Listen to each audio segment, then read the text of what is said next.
rise.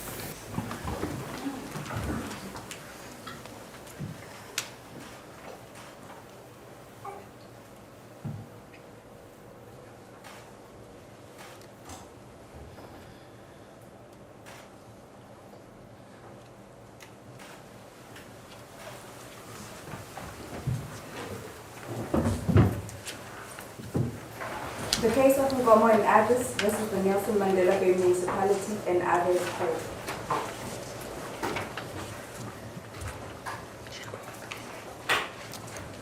Good day, my lords, my lady.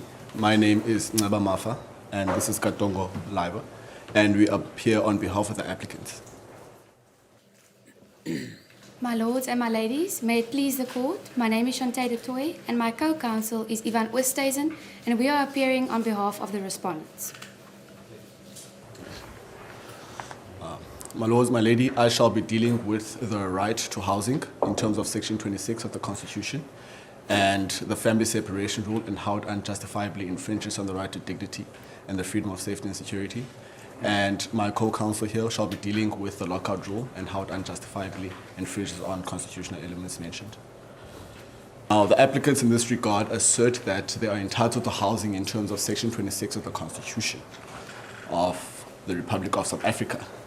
And the respondents in this regard state that they are not obligated to provide housing, and they base this assertion based on Section 26(2) of the Constitution of the Republic of South Africa, in that they are providing housing within their available resources, and they are progressively realizing this right. Okay, if you please the court, Yes, come up. thank you.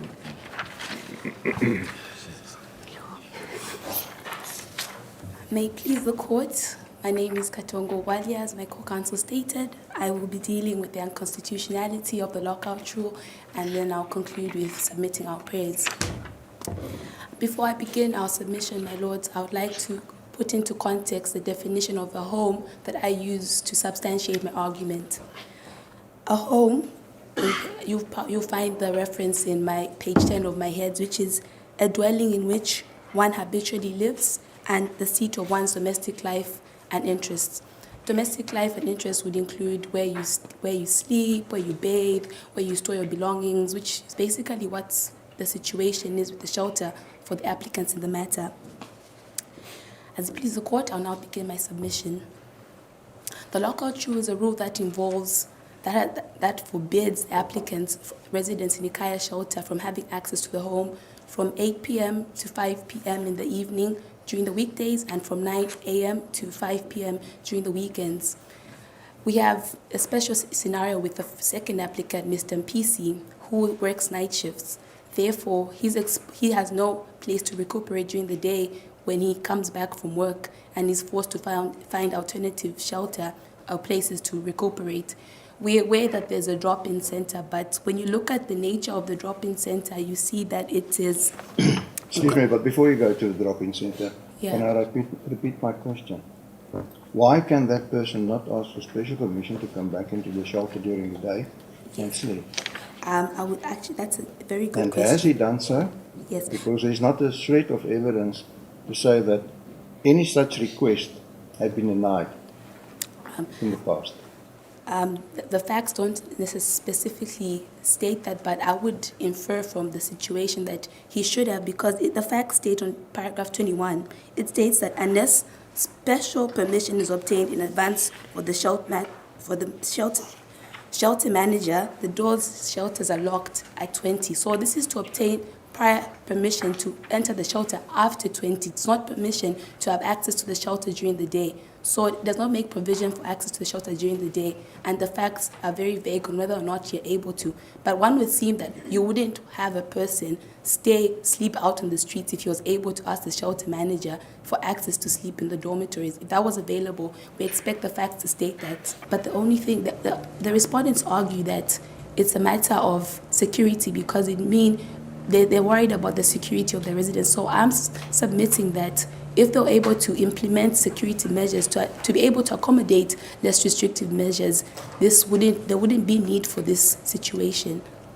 Yes, thank you. Yes. The respondent's case. May it please the court. This is a case concerning the reasonableness of temporary emergency accommodation offered in the wake of an eviction. The central issue in this case revolves around whether the applicants can legitimately expect to exercise the same rights and entitlements which would accrue to a person living in their own home at the shelter, and whether they are entitled to claim permanent housing immediately. I'll be dealing specifically with the distinction between permanent housing and temporary emergency accommodation and the reasonableness of the family separation rule. The case made out by the applicants is based upon the proposition that the shelter constitutes their home, and that the accommodation afforded to them pursuant to the High Court order is that of an alternative or substitute home and not that of temporary accommodation. In equating the shelter with a home, the applicants further contend that they are entitled to exercise all the rights and amenities that a person is allowed to exercise in their own home. The question whether this assumption is sustainable lies at the very heart in this dispute, and will assist the court in determining whether the applicants can legitimately expect to exercise the rights they seek to enforce that ultimately can only be exercised in one's home.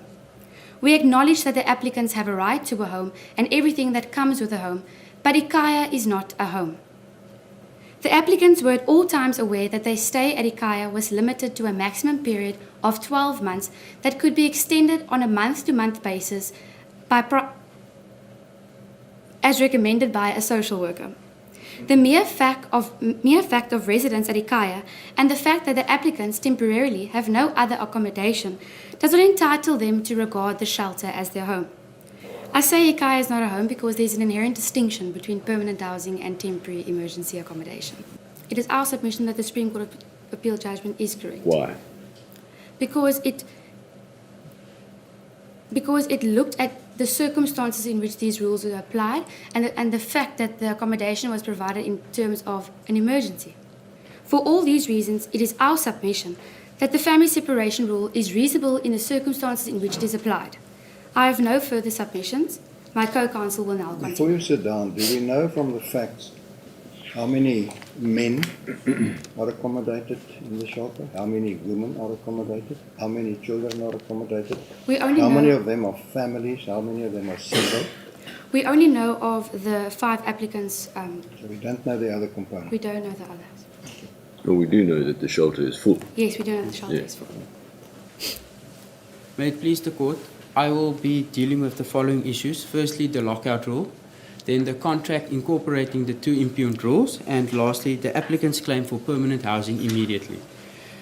The lockout rule governs entry and egress from the shelter during the day, and provides that they must vacate the shelter between 8 and 5 on weekdays and 9 and 5 on weekends, and that they must return to the shelter no later than 8 in the evening, unless special permission has been obtained in advance from the shelter manager. I would just like to draw the court's attention to a submission made by the applicants, and I draw the court's attention to paragraph 15.1 of the clarifications, where it says there that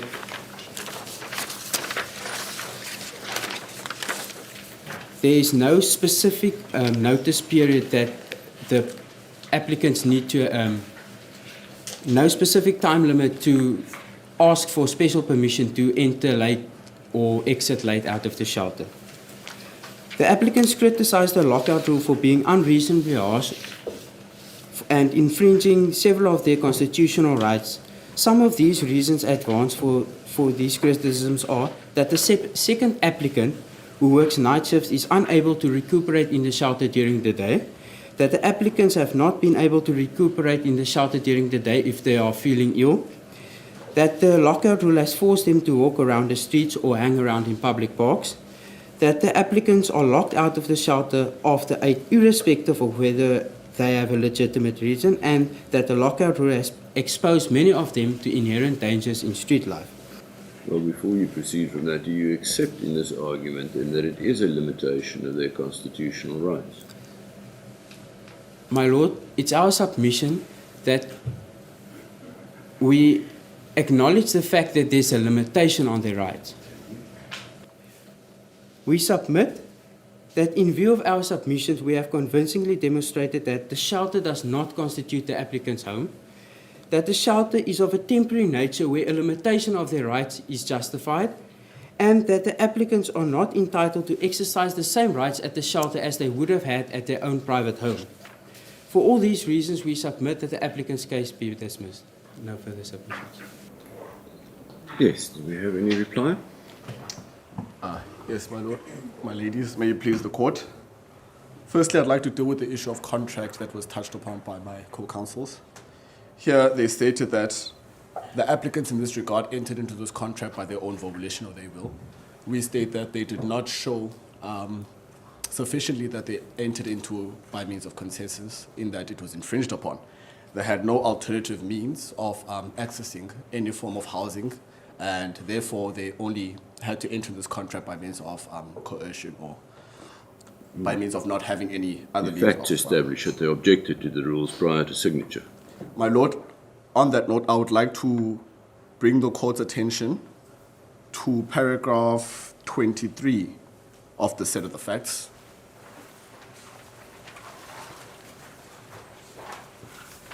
Here it states that when they relocated to the shelter, the applicants complained about the lockout and family separation rules, but then the respondent refused to relax them. So, on that notion, it shows that they did not necessarily want to enter into the respective rules that the respondents had shown to them. However, they undeniably, hesitantly, had to enter into this because they had no other alternative means. Yes, And that issue was clarified Yes, in ma'am. clarification to the facts. Okay. Yes, ma'am. Paragraph 14. Okay. My lord, the respondents also stated that the mothers are generally better suited to address the needs of the children. This hurts me also as a man. And in terms of Section 28, subsection 2 of the Constitution, it states that the needs of the children are of paramount importance and that children must be accommodated by both parents. In order... Well, that can't always be. Yes, and we totally agree on that notion, my lord. However... When there has to be a limitation, is it not correct that when we deal with a 4-year-old child and a 6-year-old child and a 9-year-old daughter, those are better cared for by the women? I agree, my lord. However, that perpetuates the stigma that the woman's place is in the kitchen or at the home.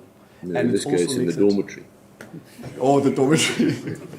And also, it makes it more burdensome on the woman to ultimately have any form of family responsibility or taking care of the children. Men themselves The question is, in an emergency, where there is an inevitable limitation. Yes, my lord. Which ultimately comes to the crux of our argument that there could have perhaps been more or less restrictive measures that could have been taken into account. I think with regards to public policy, there would not be any objections to families actually staying together within the bunk beds, as stated within the applicants themselves, that there's only one family in this regard.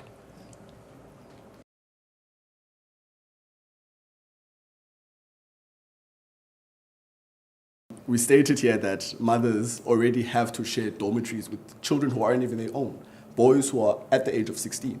And girls who are already at the age of 16 themselves. So we are saying that perhaps a less restrictive measure would be a situation whereby the age limit could be reduced, whereby the child are possibly less fallible, and because there's already so many changes that are happening. We know that 16-year-old boys have sexual thoughts.